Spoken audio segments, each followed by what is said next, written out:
Good morning 9th standard student. कल हमने रीजनलाइजेशनलिज्म को पूरा कर लिया था। अब हमारा एक लास्ट पैराग्राफ बचा है, वो हम कंप्लीट करते हैं। पहले we have studied a few challenges that India is facing. Apart from this there are several problems like over population, cleanliness, agriculture and the problems of farmers, poverty, housing and food. We are trying to overcome these and move forward. We are progressing steadily. In the next chapter, we shall learn about the progress in the economic field.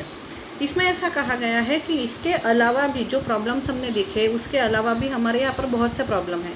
Over population है, सफाई की समस्या है, खेती की समस्या है, housing घरों की समस्या है, सरप्लस फूड की समस्या है। तो इन समस्याओं से हम उभरने का काम चालू कर रहे हैं। थोड़ा थोड़ा हम आगे बढ़ रहे स्टडीली। अगले लेसन में हम देखने वाले हैं इकोनॉमिक फील्ड की क्या पोजीशन हमारे यहाँ पे डेवलपमेंट हुई है। अब हम जाते हैं फोर्थ लेसन पर, जो है इकोनॉमिक डेवलपमेंट। ओके, स्टार्ट करेंगे क्योंकि कोर्स जल्दी ख़त्म करना है। इसके क्वेश्चन आंसर्स मैं आपको भेज दूँगी PDF में, वो आप लिख लीजिएगा। We are going to study India's economic policy in this chapter that include the study of mixed economy, 5-year plans and their successes and failures, nationalization of banks, 20-point program, mill worker strike and especially the new economic policy of 1991. इस पूरे lesson में हम अपने economic development के बारे में देखने वाली है। सबसे पहले देखेंगे कि मिक्स्ड इकोनॉमी क्या है, उसके बाद हम देखेंगे कि 5-year प्लान्स क्या है, फिर 5-year प्लान्स को कितना सक्सेस मिला है, कितना फेल्यूर मिला है, नेशनलाइजेशन ऑफ बैंक कैसे हुआ है, 20-point प्रोग्राम क्या है, मिल वर्कर की स्ट्राइक क्या है एंड 1991 की हमारी इकोनॉमिक पॉलिसी कैसी है या कैसी तैयार की गई है। ये सब कुछ हम इसमें देखने वाले हैं। सबसे पहले स्टार्ट करेंगे mixed economy. Brainstorming about the kind of economy we would adopt after the independence started much before India got independence. Our Prime Minister Pandit Nehru adopted the middle path rather than taking recourses to any extremes. Some countries had adopted capitalism while some had adopted socialism. Each type of economy had its own advantages. अब ये mixed economy जानने से पहले हम ये देखेंगे कि capitalism क्या होता है और सोशलिज्म क्या होता है। देखो, इकोनॉमी मतलब अर्थव्यवस्था। ओके, अर्थव्यवस्था किसी भी देश की अर्थव्यवस्था होती है, ठीक है। अर्थव्यवस्था के अलावा, पैसे के अलावा देश नहीं चलेगा, और पैसे कैसे कमाना है इसको बोलेंगे देश की अर्थव्यवस्था। इसके 3 टाइप है, एक है कैपिटलिज्म, दूसरा है सोशलिज्म और तीसरा जो हमारा है वो है मिक्स्ड इकोनॉमी, ठीक है। कैपिटलिज्म मतलब ऐसी अर्थव्यवस्था जिसमें सिर्फ और सिर्फ प्रॉफिट देखा जाता है, ठीक है। प्राइवेटाइजेशन बहुत ज़्यादा होता है, ठीक है। जैसे हमारे यहाँ पे आजकल बहुत सी चीज़ें प्राइवेट है, बहुत सी चीज़ें सरकारी है। तो कैपिटलिज्म में 99% जितने भी इंडस्ट्रीज़ होते हैं, जितने भी फैक्ट्रीज़ होते हैं, वो सब के सब प्राइवेट होते हैं। उसका उद्देश्य एक ही होता है, फ़ायदा, प्रॉफिट, ठीक है। दूसरा है सोशलिज्म। सोशलिज्म मतलब समाजवाद। समाजवाद मतलब क्या कि समाज के हर व्यक्ति को उसका शेयर मिलना चाहिए। अगर ऐसा है तो फिर प्राइवेटाइजेशन का वहाँ कोई सवाल नहीं होता, क्योंकि प्राइवेटाइजेशन में तो प्रॉफिट देखा जाता है। और सोशलिज्म में 90% इंडस्ट्रीज़ सरकार की या गवर्नमेंट की ही होती है। जहाँ से उतना जितना भी वहाँ से उत्पादन होगा वो समाज के हर व्यक्ति में बराबर बराबर बांटा जाएगा। जैसे हमारा रेशन होता है, रेशन की दुकान होती है, रेशन कार्ड हमारा होता है, वहाँ पे मेंबर्स लिखे होते हैं। मेंबर्स अगर 4 मेंबर है तो 4 मेंबर को कितना गेहूँ चाहिए उतना ही मिलेगा, चावल कितने चाहिए उतना ही मिलेगा। तो उसी तरह से सोशलिज्म होता है। गरीब अमीर भेदभाव नहीं होता, जितने आपके व्यक्ति है उस हिसाब से आपको हर चीज़ मिलेगी, ठीक है। उसको बोलते हैं सोशलिज्म। सोशलिज्म में जितने भी इंडस्ट्रीज़ है, 90% जो इंडस्ट्रीज़ होती है, 99% इंडस्ट्रीज़ वो गवर्नमेंट की ही होती है, गवर्नमेंट ही मालिक होती है। और गवर्नमेंट मालिक होती है मतलब क्या, आम जनता, मतलब सोसाइटी उसकी मालिक होती है, सबका बराबर बराबर शेयर। कैपिटलिज्म में प्राइवेटाइजेशन बहुत ज़्यादा होता है, वहाँ पे प्रॉफिट देखा जाता है। सोशलिज्म में प्राइवेटाइजेशन नहीं होता तो प्रॉफिट भी नहीं देखा जाता, सिर्फ बराबर बराबर का हिस्सा देखा जाता है। तो अब क्या होता होता है कि हमारा जब इंडिपेंडेंस हमको मिला था तब हमारे जो प्रधानमंत्री थे पंडित नेहरू, हमको रैपिड तरक्की करनी थी। हम इतना समय नहीं लगा सकते थे। रैपिड तरक्की के लिए हमको पूरा कैपिटलिज्म भी नहीं चाहिए था, क्योंकि हमारे देश में गरीबी बहुत थी, उस वक्त बहुत समस्याएं थी। इस हिसाब से अगर हम कैपिटलिज्म की इकोनॉमी अपनाते तो जो भी अमीर लोग हैं वो सिर्फ अपना प्रॉफिट देखते थे, और अगर वो प्रॉफिट देखते तो कीमतें बढ़ा देते, और कीमतें अगर बढ़ाते तो गरीब इंसान नहीं खरीद सकता था, उतनी ताकत किसी में नहीं थी उस वक्त। ठीक है। दूसरा है सोशलिज्म। तो सोशलिज्म अगर हम अपनाते तो क्या सरकार के पास इतना पैसा था कि वो इंडस्ट्री लगा पाए और इतनी सारी इंडस्ट्री एक साथ लगा पाए? नहीं। तो फिर उसके लिए क्या करना, और फिर अगर इतनी इंडस्ट्रीज हम नहीं लगाएंगे तो रोज़गार नहीं मिलेगा लोगों को, रोज़गार नहीं मिलेगा तो बेरोज़गारी दूर नहीं होगी, पैसा नहीं मिलेगा तो घर कैसे चलाएंगे वो लोग। तो इसीलिए पंडित नेहरू ने एक्सट्रीम्स को नहीं देखा, मतलब ये दो टोक जो थे, एकदम एक पोल और दूसरा पोल, उसको नहीं देखा, उन्होंने बीच का रास्ता निकाला। इसको बोलते हैं मिक्स्ड इकोनॉमी। ठीक है। और इन सभी के अपने अपने फ़ायदे होते हैं। In capitalist system the means of production are privately owned, in a socialist economy the means of production are owned by the state in the name of society. A mixed economy works both in the private and public sector. अब मैंने आपको बताया कि capitalism में privatisation होता है, socialism में सब कुछ समाज के मालिक का होता है। तो मिक्स्ड इकोनॉमी क्या करती है? मिक्स्ड इकोनॉमी हमें प्राइवेटाइजेशन भी दिखता है और सोशलिज्म भी दिखता है। In order to achieve economic development of modern India, we give preference to the model of mixed economy. We can see three part of this kind of economy. अब हमको मिक्स्ड इकोनॉमी में private sector भी दिखता है और public sector भी दिखता है। जैसे हमारे HP है, हिंदुस्तान पेट्रोलियम, इंडियन पेट्रोलियम, ठीक है, गैस एजेंसीज़ हैं, हमारी रेलवे है, हमारी और बाकी का जो खाते हैं हमारे, जो भी हमारे नेशनलाइज्ड बैंक है, ये सब सरकार की मालिक का है।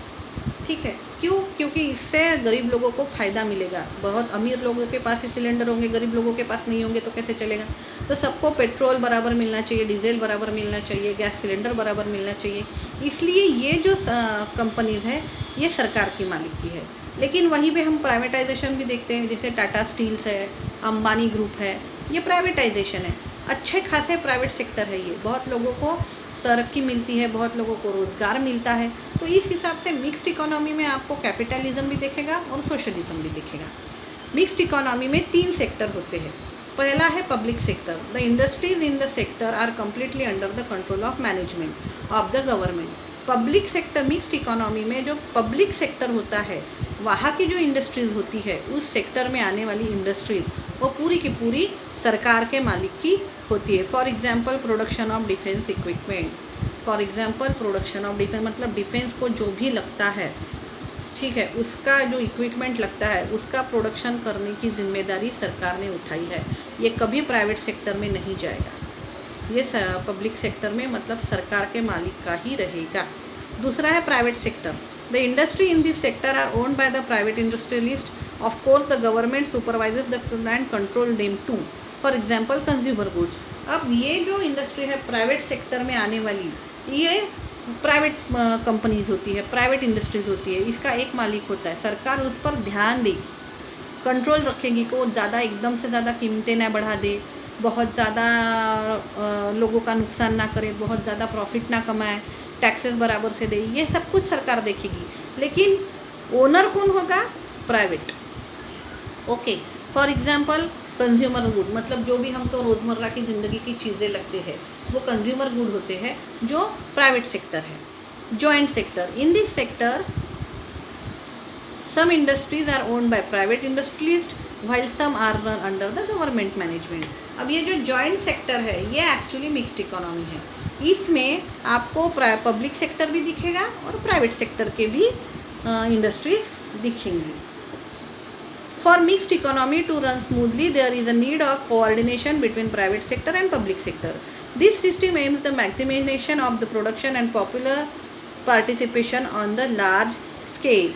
अब अगर हमको मिक्स्ड इकोनॉमी चलानी है अपने देश में तो हमको सबसे पहले प्राइवेट सेक्टर और पब्लिक सेक्टर को एक दूसरे के साथ चलना पड़ेगा, एक दूसरे को कोऑपरेट करना पड़ेगा। इससे होगा क्या, इससे प्रोडक्शन बढ़ेगा और पार्टिसिपेशन जो लोगों का है, मतलब नौकरियां ज़्यादा से ज़्यादा मिलेगी लार्ज स्केल में. An effort has been made in this system to bring together a good aspect of both capitalist and socialist system. ऐसा क्यों किया गया, ये मिक्स सेक्टर या मिक्स्ड इकोनॉमी क्यों बनाई गई, ताकि कैपिटलिज्म में, कैपिटलिस्ट इकोनॉमी में जो अच्छी चीज़ें हैं और सोशलिस्ट इकोनॉमी में जो अच्छी चीज़ें हैं, वो दोनों अच्छी चीज़ें लेके हमने मिक्स्ड इकोनॉमी बनाई है. A mixed economy cannot ignore the profit motive, entrepreneurship, discipline, time-bound planning, etc. Mixed economy कभी भी अपना प्रॉफिट भी नहीं छोड़ेगी, कम थोड़ा सा कम, लेकिन प्रॉफिट उसको होगा, उसके साथ वो डिसिप्लिन भी होगा, वो टाइम बाउंडिंग भी होगी. अ mixed economy also naturally tends to give the priority to the national interest. Long term development is stressed upon with priority.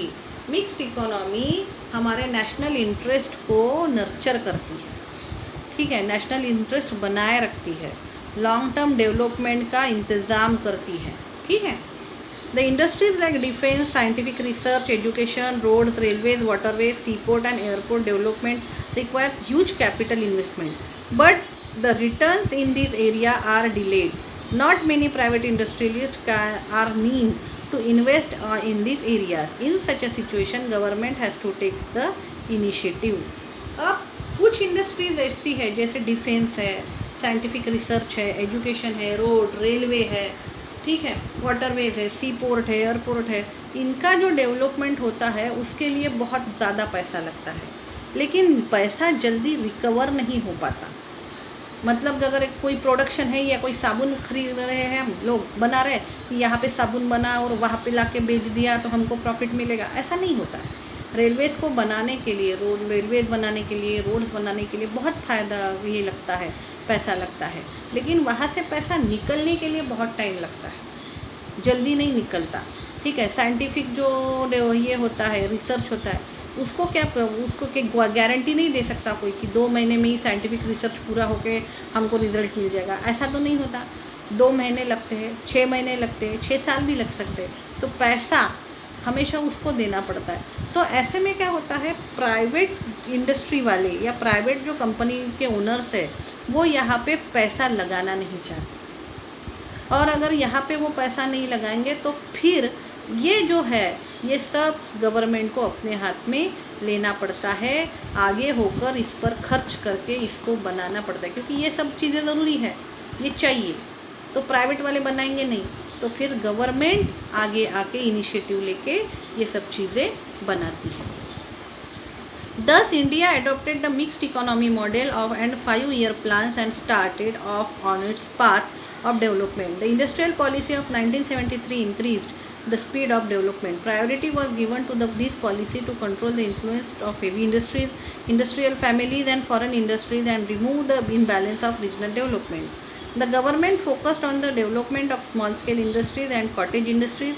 Government also started paying more attention in cooperative sector. इसके लिए हमने क्या किया है, इसके लिए हमने मिक्स्ड इकोनॉमी का मॉडल चुना है, 5-year प्लान्स तैयार किए हैं, ठीक है, ताकि हम जल्दी से जल्दी डेवलप्ड हो सके. Heavy industry and foreign industries, यहाँ पर हमने ज़्यादा जोर दिया है ताकि हमारी प्रोडक्शन बढ़े, हमारा डेवलपमेंट बढ़े, ठीक है. और उसके साथ ही हमने small scale industries, cottage industry, इनको भी बढ़ावा दिया है ताकि विलेज के जो लोग हैं वो भी सक्षम हो सके. और कोऑपरेटिव सेक्टर को भी हमने अच्छा खासा महत्व दिया है. कोऑपरेटिव सेक्टर में आप देखिए बहुत सी कंपनीज आजकल काम कर रही हैं, तो ये भी हमारे सरकार ने इस पर भी बहुत ज़्यादा ध्यान दिया है. अब हम जाएंगे 5-year plans. The colonial power had exploited India economically. The country faced several problems like poverty, unemployment, population growth, low standard of living, low productivity of agriculture and industries and backwardness in the field of knowledge, science and technology. हमारे यहाँ पे जब British राज था तब उन्होंने हमारे भलाई के लिए कुछ नहीं किया, उन्होंने सिर्फ इंडिया को एक्सप्लॉइट किया है, ठीक है, पैसे के मामले में सिर्फ और सिर्फ एक्सप्लॉइट किया है, उनको सिर्फ प्रॉफिट चाहिए था। उन्होंने हमारे लिए डेवलपमेंट लिए कुछ नहीं किया। और जब ब्रिटिश लोग यहाँ से चले गए तो हमारे लिए छोड़ के गए सिर्फ और सिर्फ प्रॉब्लम्स, विरासत में देखे गए हैं उनको, जिससे आज भी हम जूझ रहे हैं। बहुत सी प्रॉब्लम्स थी, एग्रीकल्चर पूरा बर्बाद हो गया था, इंडस्ट्रीज़ नहीं थी, कॉटेज इंडस्ट्री जो छोटे छोटे हमारे विलेज के उद्योग थे, हाथमाग उद्योग और कुछ था, वो भी पूरा बंद करवा दिया था। फील्ड जो नॉलेज का फील्ड था उसमें भी उन्होंने हमको इंग्लिश मीडियम के स्कूल्स तो दिए, लेकिन सिर्फ नौकरशाही के लिए कि नौकरी करो हमारी, लेकिन इंडस्ट्रीज़ कैसे लगाना है, फैक्ट्रीज़ कैसे तैयार करना है, इसका ध्यान उन्होंने हमको कभी नहीं दिया। साइंस और टेक्नोलॉजी हमको नहीं सिखाया, तो फिर करे कैसे, क्योंकि अभी तो हमको ओवरकम करना था, और ओवरकम करना है तो प्लानिंग ज़रूरी है। Planning was essential to solve this problem. और इतने सारे प्रॉब्लम्स थे कि एक ही वक्त पे ये सभी सॉल्व होना नामुमकिन था, तो इसके लिए प्लानिंग ज़रूरी था कि एक एक को लेंगे और एक एक को सॉल्व करेंगे। India establish the planning commission in 1950 with the prime minister Pandit Jawaharlal Nehru as a chairman. 1950 में इन सभी प्रॉब्लम से उभरने के लिए एक कमेटी बनाई गई जिसको प्लानिंग कमीशन बोला गया, जिसके चेयरमैन थे prime minister Pandit Jawaharlal Nehru. He formulated India's 5-year plans that include rural and agriculture development, balanced industrialization, provision of minimum standard of living, and economic development consistent with democratical ideas. उन्होंने 5-year plans की कल्पना तैयार की, जिसमें agriculture को बढ़ावा देना, industrialisation को बढ़ावा देना, स्टैंडर्ड ऑफ लिविंग बढ़ाना, ठीक है, और पूरा डेमोक्रेटिक मैनर में, कोई भी कैपिटलिज्म नहीं, कोई भी तान तनाव नहीं, डेमोक्रेटिक मैनर में ये सब कुछ होगा। इस हिसाब से उन्होंने 5-year प्लान्स की घोषणा की। It focused on people's participation and individual development in the formulation and implementation of 5-year plan. ये जो 5-year प्लान है ये पीपल पार्टिसिपेशन पर डिपेंड करता था कि लोग इसको कितना मानते हैं, और इंडिविजुअल डेवलपमेंट, एक इंसान की, हर एक इंसान की डेवलपमेंट और इम्प्लीमेंटेशन पर 5-year प्लान्स काम करेगा। Fundamental principles of 5-year plans. The general principle of planning is the proportionate distribution of resources of a country and appropriate use of human resources to fulfill the needs of people। अब principal क्या था, ये जो fundamental principle of planning क्या है? The general principle of planning is the proportionate distribution, हर एक का बराबर हिस्सा, ऑफ रिसोर्सेज, जितना भी हमारे पास बचा खुचा है उस वक्त था वो रिसोर्सेस है हमारा। जैसे माइनिंग से जो हमारे लिए धातु निकलता था वो हमारा रिसोर्स था, पानी हमारा रिसोर्स था, यहाँ तक कि ह्यूमन बीइंग जो मज़दूर लोग हैं वो भी रिसोर्स रहते हैं। तो ऐसे जो रिसोर्स हमारे पास उस वक्त मौजूद थे उसका प्रोपोर्शनेट डिस्ट्रीब्यूशन करना, बराबर बराबर डिस्ट्रीब्यूशन करना। इसके लिए appropriate use of human resources to fulfil the needs of the people. किसके लिए करना है?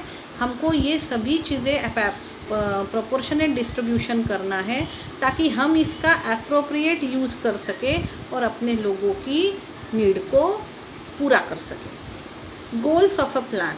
The general goals of economic planning of India are as follows. First, increase the national income. अब ये गोल क्या थे? ये तो हो गया प्रिंसिपल, ठीक है, कि प्रिंसिपल ऑफ प्लानिंग क्या था, क्या उद्देश्य था। अब गोल्स क्या थे, क्या अचीव करना था हमको, क्या पाना था इस प्लानिंग से?